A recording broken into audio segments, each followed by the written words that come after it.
एक बार की बात है, पहाड़ी के नीचे बसे छोटे सी गांव में एक जवान लड़का रहता था। वह लड़का उस पूरे गांव में अपने आलस्य और कामचोरी के लिए प्रसिद्ध था। सभी गांववासी उसे आलसी कहकर ही पुकारते थे, क्योंकि वह पूरे दिन एक पेड़ के नीचे पड़ा रहता, झपकियां लेता और अपने भविष्य के बारे में अच्छे अच्छे सपने देखता। उसके दिन ऐसे ही गुजर गए थे। लेकिन एक दिन उस गांव में एक बौद्ध भिक्षु पधारे, जो कि अगले कुछ दिनों तक उसी गांव में ठहरने वाले थे। बौद्ध भिक्षु गांव में भिक्षा मांगते, दिन भर लोगों को उपदेश देते और रात्रि में गांव के बाहर बनी बौद्ध मठ में विश्राम करते। बौद्ध भिक्षु जब भी भिक्षाटन के लिए जाते और भिक्षा लेकर वापस लौटते तो वह हर बार उस लड़के को उसे पेड़ के नीचे लेटे ही पाते।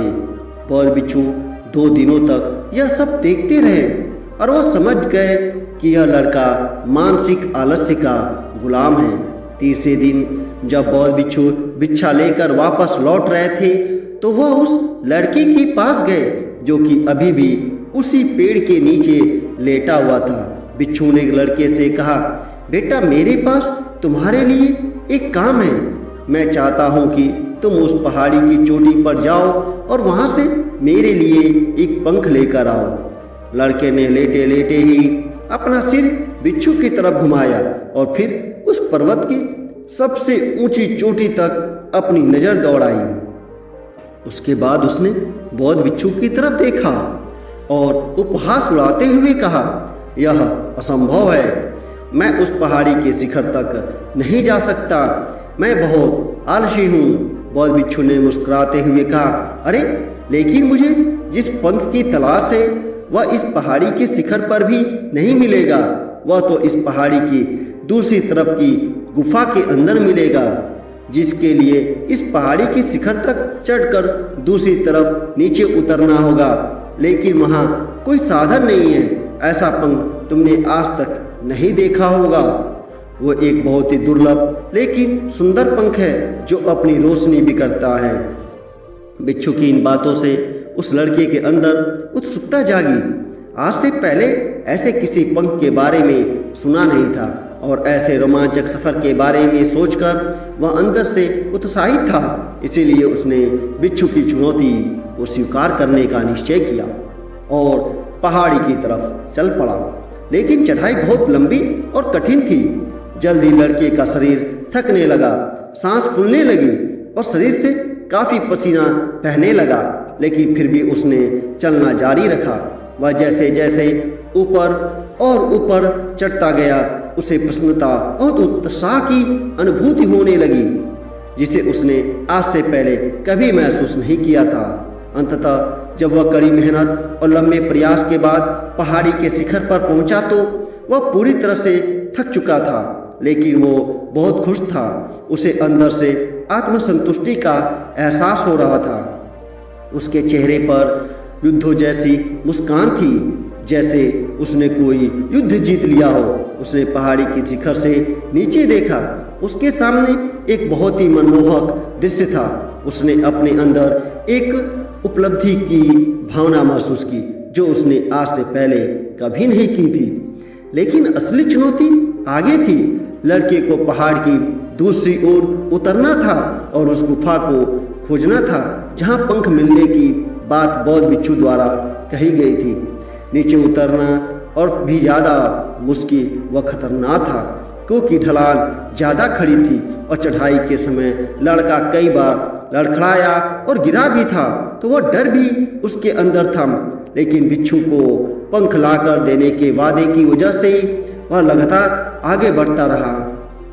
काफ़ी खोज मशक्कत और कड़ी मेहनत के बाद जब अंत में गुफा तक पहुंचा तो उसने देखा कि पंख वही पड़ा हुआ था, जो गुफा के प्रवेश द्वार से छनकर आ रही रोशनी में चमक रहा था। उसने पंख उठाया, लेकिन उसकी सुंदरता को देखकर अचंभित रह गया। वह काफी देर तक पंख को ही घूरता रहा, लेकिन फिर अचानक उसे याद आया कि अभी तो उसे वापस भी जाना है। उसने खुद की तरफ देखा। वह पूरी तरह से थक चुका था। वह चिंतित हो गया कि वह पहाड़ पर कैसे चढ़ेगा और बिच्छू तक पंख कैसे पहुंचाएगा। एक पल के लिए उसने हार मानने के बारे में सोचा, लेकिन फिर उसे अपनी उपलब्धि पर गर्व की भावना याद आ गई जो उसने पहाड़ी के शिखर पर पहुंचने पर महसूस की थी। उसे एहसास हुआ कि उसके अंदर इस सफ़र को दोबारा पूरा करने की ताकत और दृढ़ संकल्प है। वह दोबारा पहाड़ी पर चढ़ने लगा। उसकी मांसपेशी में दर्द हो रहा था, पैर कांप रहे थे, फेफड़े फटी जा रही थी। वह कई बार लड़खड़ाया, गिरा भी, लेकिन उसने हार नहीं मानी। वह खुद को आगे बढ़ने के लिए लगातार प्रेरित करता जा रहा था। अथक प्रयास और घंटों की कड़ी मेहनत के बाद अंततः वह बौद्ध बिच्छू के पास पहुंचा और उसके हाथे में वह पंख रखा तो उसकी खुशी का ठिकाना न रहा। उसे महसूस हुआ कि आज उसने अपने आलस्य पर काबू पा लिया है और कुछ महत्वपूर्ण करके दिखाया है। उसके चेहरे पर इतनी खुशी और संतुष्ट का भाव देखकर बौद्ध बिच्छू मुस्कुराए और बोले, बहुत बढ़िया मेरे बच्चे, आज तुमने जीवन का एक बहुत ही महत्वपूर्ण सबक सीखा है कि आलस्य कोई ऐसी चीज नहीं है जिसे स्वीकार कर लिया जाए। आलस्य एक चुनौती है जिसे दूर करना होगा, यह एक बाधा है जिसे पार करना होगा और आलस्य को खत्म करने के लिए तुम्हें अपना पहला कदम उठाना ही पड़ेगा, अपने लक्ष्य की ओर चलना ही पड़ेगा और तब तक चलते रहना पड़ेगा जब तक तुम अपनी मंजिल को हासिल नहीं कर लेते। लड़के ने बिच्छू के शब्दों की गहराई और उनके महत्व को समझते हुए हाँ में अपना सिर हिला लिया। आज उसे एहसास हुआ कि वे हमेशा से ही बड़ी और महान चीज़ों को करने में सक्षम था, लेकिन उसके आलस्य ने उसे रोक रखा था। अब वो जानता था कि उसके पास अपने रास्ते में आने वाली किसी भी बाधा को दूर करने की ताकत और दृढ़ संकल्प है। इसके बाद बिच्छू ने उस लड़के को आशीर्वाद दिया और उस गांव से चले गए।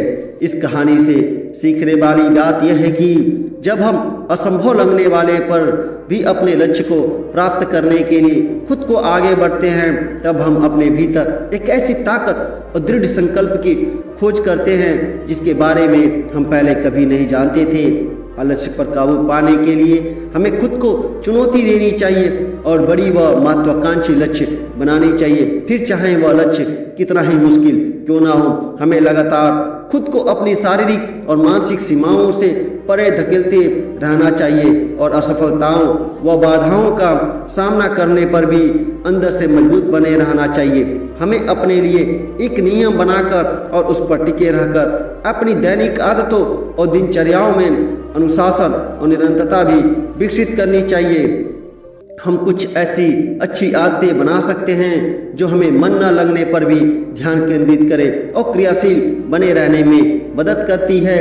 और एक महत्वपूर्ण बात, आलस पर काबू पाने का मतलब विकास की मानसिकता विकसित करना है। इसका मतलब चुनौतियों और असफलताओं को विकास और सीखने के अवसरों के रूप में देखना, न कि हार मानने के कारण के रूप में। विकास की मानसिकता को अपनाकर हम सफलता के बारे में अपनी सोच को नया रूप दे सकते हैं और इसका अपने सुधार और सीखने के लिए उपयोग कर सकते हैं। और अंत में हमें अपने आलस्य पर काबू पाने के लिए अपने आराम को छोड़कर जीवन की चुनौतियों और अवसरों को स्वीकार करना ही पड़ेगा।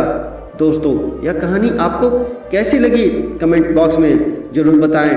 चैनल को सब्सक्राइब करना ना भूलें और अपने परिवार का ख्याल अच्छे से रखें। मिलते हैं अगली कहानी में। धन्यवाद।